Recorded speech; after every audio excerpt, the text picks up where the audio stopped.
Good morning बच्चों, मैं अभिषेक मिश्र, PTT chemistry. आज 11th क्लास के लिए चैप्टर 3 का लास्ट टॉपिक लेकर, चैप्टर का नाम था classification of elements and periodicity in their properties. Last class में हमने इसकी सारी प्रॉपर्टीज बताई थी। आज हम इसको कंप्लीट कर रहे हैं। हमारा आज की प्रॉपर्टीज है ऑक्सीडेशन नंबर और वैलेंसी में डिफरेंस क्या होता है। दूसरी प्रॉपर्टी है एनामेलस बिहेवियर क्या है, और तीसरी प्रॉपर्टी है नेचर ऑफ ऑक्साइड्स, जो आप 10th क्लास में पढ़ चुके हैं। Acidic oxide, basic oxide, neutral oxide, amphoteric oxides. Oxidation number और वैलेंसी की हम बात करते हैं। वैलेंसी को हम बोलते हैं कंबाइनिंग कैपेसिटी। कंबाइनिंग कैपेसिटी समझिए ऑफ एन एलिमेंट कि कितने बॉन्ड बना सकता है, उसको कितने इलेक्ट्रॉन चाहिए, that is called combining capacity. और जो ऑक्सीडेशन नंबर होता है, नंबर ऑफ पॉजिटिव और negative charge on an atom with respect to neighboring atom. Neighboring atom. अब ये क्या चक्कर है, इसको जरा मैं एक्सप्लेन करूं। सपोज करिए हमारे पास है नाइट्रोजन, ऑक्सीजन, फ्लोरीन। इसको 3 इलेक्ट्रॉन चाहिए, इसको 2 चाहिए, इसको 1 चाहिए। अगर हम इलेक्ट्रोनेगेटिविटी के बेसिस पे देखें तो fluorine is more electronegative than oxygen, followed by nitrogen. Most electronegative element in the periodic table, followed by oxygen and nitrogen. तो समझिए इस चीज को। अगर हम केवल इन दोनों में कंपैरिजन करें तो कंपैरिजन क्या करेंगे, अगर ये -1 है तो इसके कंपैरिजन में ये +2 होगा। क्यों? इसके कम नेगेटिव है, मतलब पॉजिटिव। तो ऑक्सीजन पर चार्ज क्या दिख रहा है आपको, +2। हम निकाल देंगे अभी आपको एग्जांपल पे। और अगर इन दोनों में हम कंपैरिजन करें तो ये आपको नेगेटिव मिलेगा और ये आपको पॉजिटिव मिलेगा। यानी ऑक्सीजन फ्लोरीन के रिस्पेक्ट में तो कम नेगेटिव है, लेकिन नाइट्रोजन के रिस्पेक्ट में ज्यादा नेगेटिव है। तो कभी with respect to the neighbouring atoms, पड़ोसियों के साथ कंपैरिजन करने पर जो आप पर चार्ज आता है, that is called oxidation number. But in each case valency of oxygen is 2, valency of fluorine is 1, valency of nitrogen is 3. This is called valency. valency कभी प्लस माइनस में नहीं होती, not in negative positive fraction।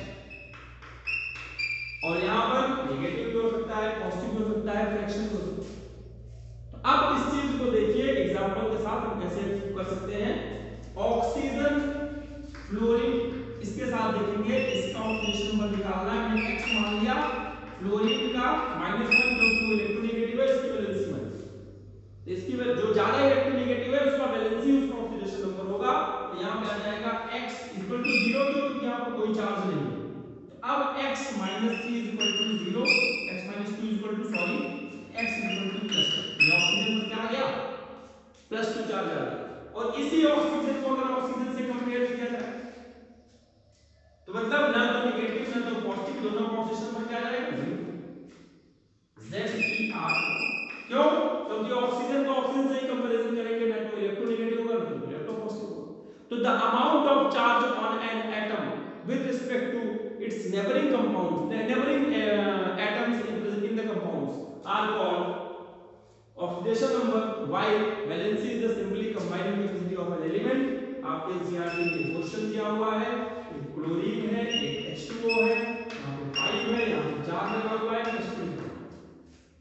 आप याद रखिएगा कि aluminium का configuration कितने हैं, 283।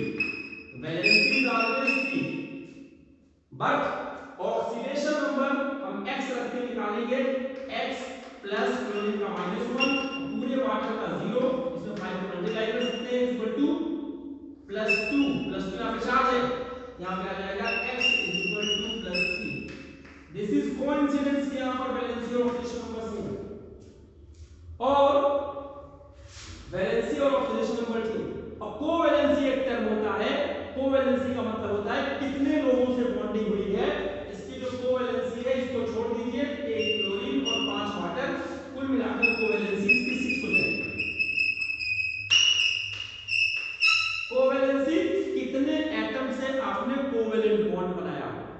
ठीक है, और वैलेंसी इज ऑलवेज 3, उसमें कोई डाउट नहीं। Oxidation number is 3, it is coincidence. पास में इक्वल भी हो सकता है, डिफरेंट भी हो सकता है, वो आप देखेंगे धीरे धीरे आपको 12th में और ज्यादा समझ में आएगा। ऐसे कंपाउंड जो ब्रैकेट में बंद रहते हैं ये हम कोऑर्डिनेशन कंपाउंड है। तो ये हो गया हमारा टॉपिक ऑक्सीडेशन नंबर और वैलेंसी में डिफरेंस। आपका काम ये है कि इस डिफरेंस को एक कॉपी में लिखिए और कुछ कंपाउंड्स को ऑक्सीडेशन नंबर जरूर निकालिए। सेकंड बुक में पूरा चैप्टर है रेडॉक्स रिएक्शन का, वहां पर ऑक्सीडेशन नंबर का बहुत जरूरत पड़ेगी। आपसे उम्मीद है कि आप उसे प्रैक्टिस कर लेंगे और बाद में हम भी आपको कुछ बता देंगे। एनामेलस बिहेवियर हम बात करते हैं lithium, beryllium, boron, carbon, nitrogen, oxygen, fluorine. The each element of second period does not represent the all properties of their respective group because of anomalous behavior. इसकी कोई प्रॉपर्टी सिमिलरिटी शो नहीं करते। क्यों नहीं शो करते? Because of anomalous behavior. Anomalous behavior is due to small size, और small के बाद बता दूं मैं एक्स्ट्रा स्मॉल साइज का मैंने बोला था। इन सब का साइज अपने रिस्पेक्टिव जो रिस्पेक्टिव ग्रुप है उनके एलिमेंट्स में सबसे छोटा होता है। हाईएस्ट इलेक्ट्रोनेगेटिविटी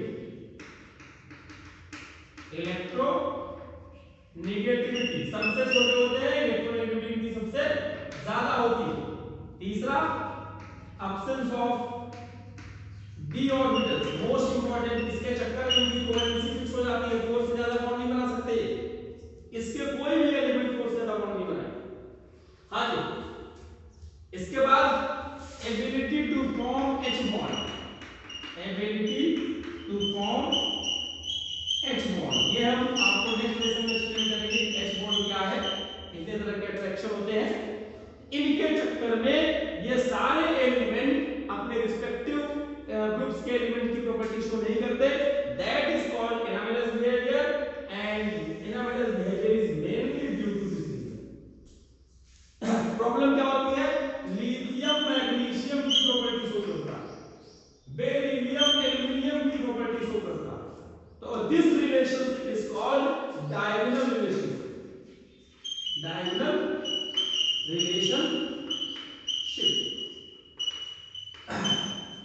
कि अपने ग्रुप की प्रॉपर्टी ने शो करके पड़ोसी के ग्रुप की प्रॉपर्टी शो करता है। Because of anomalous behaviour that type of relationship is called diagonal relationship. क्या होता है भाई कि बोरॉन जो है F6 नहीं बना सकता, लेकिन एल्यूमिनियम F6 बना सकता। क्यों भाई? क्योंकि बोरॉन का जो कॉन्फ़िगरेशन लिखेंगे 1s2 2s2 2p1 और सेकंड ऑर्बिट में d ऑर्बिटल नहीं होता। इसकी जो वैलेंसी है एक बॉक्स s का और 3 बॉक्स p के मिलके 4 बॉक्स होते हैं। दिस इज द रीजन कि boron can form only Bf4 minus. ठीक है, Bf4 एक माइनस। तो आप इस चीज को समझिए क्यों, क्योंकि इसकी वैलेंसी लिमिटेड है, फिक्स है, फोर्स ज्यादा नहीं होती। और एल्यूमिनियम में आप चेक करेंगे तो आएगा 1s2 2s2 2p6 3s2 3p1 और 3 ऑर्बिटल शुरू हो गया। जहां पे 3d है, भले खाली है तो इसके इलेक्ट्रॉन इसमें जंप करके वैलेंसी को बढ़ा सकते हैं, मोर देन 3 कर सकते हैं। That is why AF6 exist करता है और BF6 एग्जिस्ट नहीं करता। ये चीजें आपको समझने वाली है। इस तरीके से अभी आप देखेंगे एनामेलस बिहेवियर में वाटर जो होता है लिक्विड के फॉर्म में होता है, लेकिन H2S गैस के फॉर्म में होता है, क्योंकि इसमें H बॉन्ड है।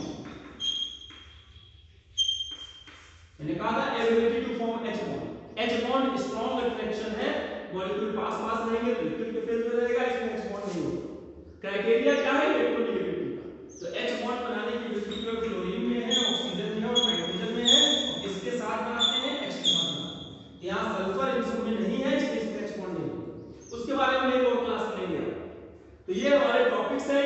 नेचर ऑफ ऑक्साइड, मेटल के सारे ऑक्साइड बेसिक होते हैं, आप जानते हैं क्यों? क्योंकि इनकी वाटर से रिएक्शन करिए, 10th क्लास में पढ़ा है आपने, बेस बनता है। तो बेस बनेगा तो बेसिक ऑक्साइड। ये दोनों बेसिक ऑक्साइड और भी मिल जाएंगे, कैल्शियम ऑक्साइड भी बेसिक है, मैग्नीशियम ऑक्साइड भी बेसिक है, तो ये सारे वाटर से रिएक्शन करके बेचना। Non metal oxide CO2 acidic, SO2 acidic, SO3 acidic, NO2 acidic, NO3 acidic, Cl2O7 acidic. आपके एनसीईआरटी में Cl2O7 की रिएक्शन वाटर से करा के दिखाया है। यहां पर HClO4 बनता है, HClO4 इसका नाम है परक्लोरिक एसिड, परक्लोरिक एसिड। ये एसिड बन रहा है इसलिए एसिडिक ऑक्साइड है। न्यूट्रल ऑक्साइड, वाटर एक न्यूट्रल ऑक्साइड है, कार्बन मोनोऑक्साइड न्यूट्रल ऑक्साइड है, लाफिंग गैस जिसे N2O कहते हैं न्यूट्रल ऑक्साइड है। इनका pH 7 होता है, pH। इसके हम pH की बात करें, यहां पर pH लेस देन 7, यहां पर pH की बात करें तो pH मोर देन 7। और कुछ ऐसे ऑक्साइड होते हैं जो एसिडिक और बेसिक दोनों नेचर शो करते हैं, उन्हें हम एम्फोटेरिक ऑक्साइड कहते हैं, Al2O3, ZnO।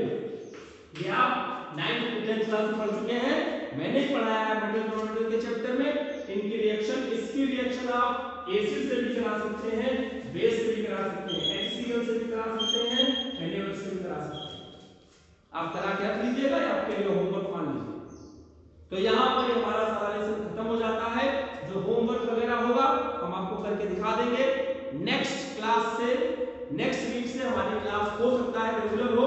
आप लोगों से रिक्वेस्ट है कि हमारे वीडियोस को ज्यादा से ज्यादा देखिए, फ्रीक्वेंटली देखिए, ताकि कोई वीडियो छूटे ना, कोई बात आपका छूटने ना पाए। ये सब आपसे मैं उम्मीद करता हूँ कि आप ये कंप्लीट करके रखेंगे। हमें केमिकल बॉन्डिंग कंप्लीट करनी है, स्टेट ऑफ मैटर कंप्लीट करना है कमिंग एग्जाम में, तो इसलिए हमें क्लास की फ्रीक्वेंसी बढ़ानी होगी। और आप सबसे उम्मीद है कि आप कोविड-19 से अपने आप को बचाते हुए जितना मैक्सिमम बेनिफिट्स होगा इस ऑनलाइन क्लास से आप ले सकेंगे यूट्यूब के माध्यम से। आज की क्लास में बस इतना ही, बाकी अगली क्लास में। धन्यवाद।